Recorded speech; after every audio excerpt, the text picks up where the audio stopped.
Taking a live look over SeaTac International Airport tonight, as Alaska Airlines is the latest major airline to increase their checked baggage fees. Officials say this is due to spiking in fuel prices and uncertain global environments. KOMO's Tyler Cunnington live tonight at SeaTac Airport after speaking with an expert about what airline travel looks like for customers moving forward and what travelers are saying about this price spike. Tyler?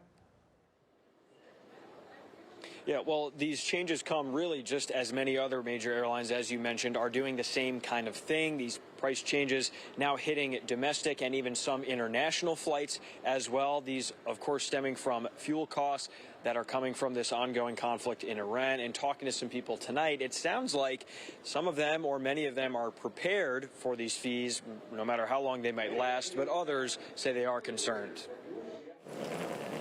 Alaska Airlines announcing that starting April 10th, the cost of a first checked bag will go up by $5 to $45, a second checked bag will go up by $10 to $55, and a third bag or any more after that will be $200 each, an increase of $50. Well, Alaska Airlines, for that third checked bag, has increased the fare or the fee by a third. That's really extraordinary. Scott Hamilton, an aviation industry expert, says higher fuel prices are slamming airlines worldwide. Delta, American, and Southwest, among others, have also increased their checked bag fees to the same or similar prices. So basically, just for the 1 month, Delta's fuel costs in the first quarter were more than $2 billion higher than year over year. Alaska says that frequent flyer members will continue to keep their benefits of having free checked bags, something many passengers at SeaTac say they will be taking advantage of.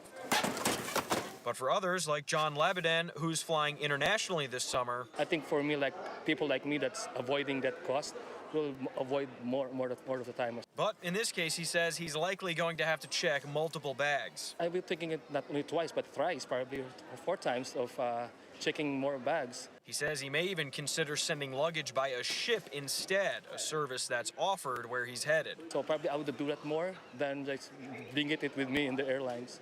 So an airplane, so yeah, to avoid this high cost. Higher costs that experts like Hamilton think will become the new normal. I think that this time we're going to see these baggage fees really stick around for an indefinite period. And Hamilton adds that airlines typically make their profits from things like baggage and in-flight drinks or food, and not necessarily their tickets, although airfare has also seen an increase due to these kinds of fuel impacts.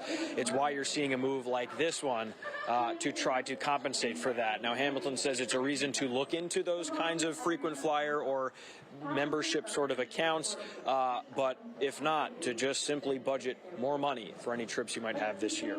Reporting live here from SeaTac Airport, Tyler Cunnington, KOMO News. All right, thanks, Tyler.